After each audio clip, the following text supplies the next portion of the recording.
दिल्ली की घमाघमी भरी सड़कों के बीच एक सीधी सादी ट्यूशन टीचर प्रियंका अपनी जिंदगी में बस एक ही सपना देख रही थी, बेहतर भविष्य, एक अच्छी नौकरी और अपने छात्रों को सफल बनाना। लेकिन उसे क्या पता था कि उसकी जिंदगी एक भयानक साजिश की शिकार बनने वाली है। एक ऐसा जुर्म जो पहली नज़र में एक आत्महत्या लगता था, लेकिन जब पुलिस ने इसकी गहराई में जाना शुरू किया तो परत दर परत ऐसे राज खुले जो रूह कंपा देने वाले थे। रात के करीब 11 बजे का समय था जब प्रियंका के पड़ोसियों ने उसके घर से एक जोरदार चीख सुनी। लेकिन दिल्ली जैसे शहर में जहां हर वक्त शोरगुल बना रहता है, इस चीख को किसी ने ज्यादा गंभीरता से नहीं लिया। लोगों ने सोचा कि शायद कोई फिल्म देख रहा होगा या किसी का झगड़ा हो रहा होगा।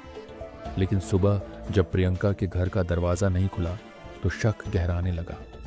दरवाजा अंदर से बंद था। पुलिस को बुलाया गया। जब दरवाजा तोड़ा गया तो सामने का नजारा देख सबकी रूह कांप गई।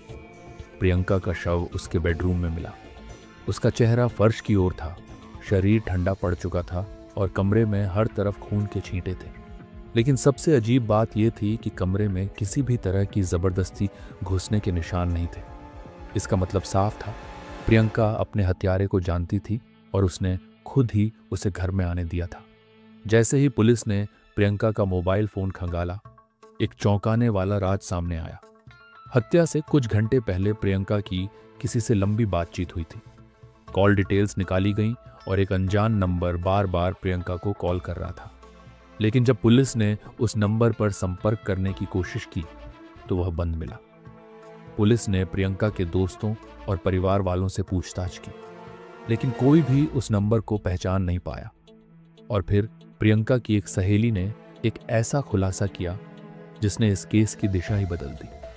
उसने बताया कि प्रियंका कुछ दिनों से बहुत परेशान थी।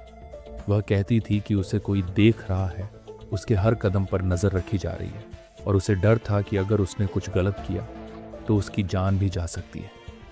पूछताछ के दौरान पुलिस को पता चला कि प्रियंका ने हाल ही में एक तांत्रिक से संपर्क किया था। यह तांत्रिक खुद को एक महान साधक बताता था और दावा करता था कि वह किसी की भी किस्मत बदल सकता है।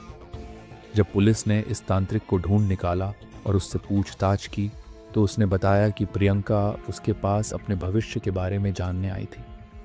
उसे अपनी नौकरी, शादी और निजी जीवन को लेकर काफ़ी चिंता थी।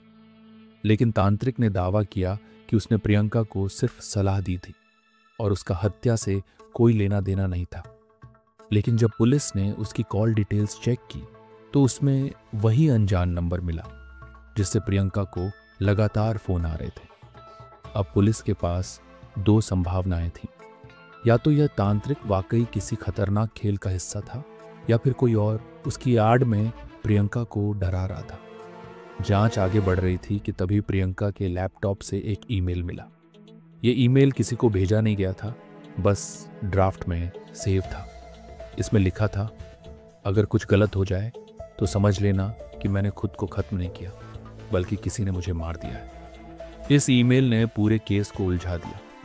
यह साबित हो गया कि प्रियंका को अपनी मौत का अंदेशा था, लेकिन वह किससे डर रही थी?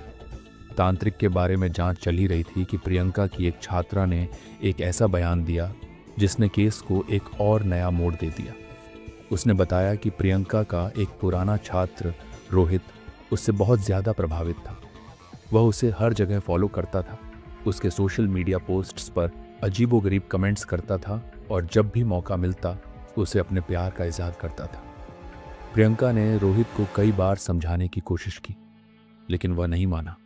वह बार बार प्रियंका से शादी की बात करता और कहता कि अगर उसने उसे ठुकराया तो वह अपनी जान दे देगा। अब पुलिस ने रोहित को हिरासत में लिया। पूछताछ के दौरान वह बार बार कहता रहा कि वह निर्दोष है, लेकिन जब पुलिस ने उसके फ़ोन की जांच की तो उसमें कुछ ऐसा मिला जिसने पूरी कहानी को साफ कर दिया। रोहित के फ़ोन में प्रियंका के घर के आसपास की कई तस्वीरें थीं जो उसने चोरी छिपे ली थी। उसकी चैट हिस्ट्री में उस तांत्रिक से बातचीत भी मिली जिससे प्रियंका मिली थी। आखिरकार रोहित टूट गया और उसने सच कबूल किया। उसने बताया कि वह प्रियंका को पागलों की तरह चाहता था, लेकिन जब प्रियंका ने उससे दूरी बनानी शुरू की तो वह बौखला गया। उसने एक साजिश रची, प्रियंका को डराने के लिए उसने खुद को एक तांत्रिक के रूप में पेश किया और एक फर्जी नंबर से उसे कॉल करता रहा। उसने उसे यह विश्वास दिलाया कि कोई दुष्ट आत्मा उसके पीछे पड़ी है।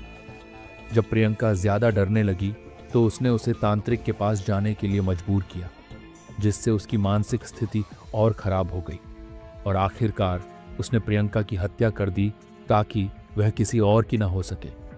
रोहित को गिरफ्तार कर लिया गया और अदालत में उसके खिलाफ पुख्ता सबूत पेश किए गए। उसने कबूल किया कि उसने प्रियंका को चाकू से मारा और उसके खून से सने हाथों को धोने के बाद कमरे को इस तरह से सेट किया ताकि यह एक आत्महत्या लगे। प्रियंका का केस सुलझ गया, लेकिन इस घटना ने यह सवाल जरूर खड़ा कर दिया कि क्या जुनून वाकई किसी को अंधा बना सकता है, और क्या किसी का प्यार इतना पागलपन भरा हो सकता है कि वह उसे मार डाले। शायद इस सवाल का जवाब कभी न मिले, लेकिन प्रियंका की कहानी एक सीख जरूर दे गई। हर मुस्कुराते चेहरे के पीछे कोई ना कोई छुपा हुआ डर होता है, जिसे पहचानने में अक्सर देर हो जाती है। अगर आपको ये कहानी चौंकाने वाली लगी तो सोचिए कि हमारे समाज में ऐसे कितने ही मामले हर दिन होते हैं जिनका सच सामने नहीं आ पाता। प्रियंका का केस तो सुलझ गया, लेकिन हर शिकार को इंसाफ नहीं मिलता। जुनून, पागलपन और खौफ की ऐसी कहानियां आपको और भी देखने को मिलेंगी। अगर आप ऐसी ही और सच्ची, दिल दहला देने वाली कहानियां देखना चाहते हैं तो हमारे चैनल को सब्सक्राइब करें और बेल आइकन दबाएं, ताकि अगली बार जब हम एक और खौफनाक सच लेकर आएं तो आप उसे सबसे पहले देख सकें। कमेंट में बताइए, क्या आपको लगता है कि प्रियंका की मौत टाली जा सकती थी? मिलते हैं अगली कहानी में, जहां हकीकत और रहस्य का सामना होगा। तब तक सतर्क रहें, सुरक्षित रहें